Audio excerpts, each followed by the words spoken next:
Ay, may remote din, oh. Wow! Oh! Ang lamig na!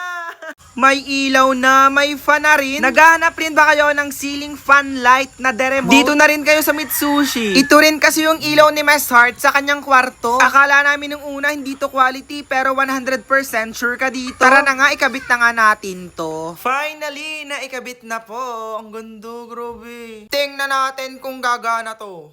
Wait lang. Sana gumana, sana gumana, sana gumana. Ay, wala. Joke lang. Oh, grabe.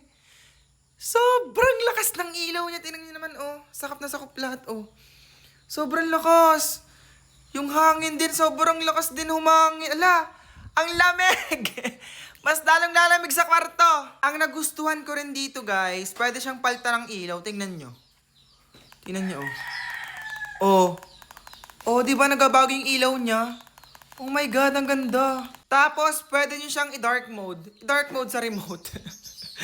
Ito, oh, naka-dark mode. Charan! Naka-dark mode, oh. Pero, pwede nyo rin siyang palakasin. Ganito magpapalakas sa kanya. Ah, di ba? Oh, di ba? Sobrang lakas na. Aling maliit, wala ka bang napapansin? Wala. Bakit? Yun oh, bagong ilaw natin. Tama, kaganda niyan. Buhayin natin. Oh! Oh, tama na, ikot pa.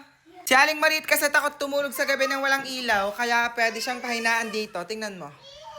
Oh, di ba? Kaya guys, sa gusto mag-check out, ayun, nasa yellow basket ko lang. Super ganda, 500 plus pesos lang.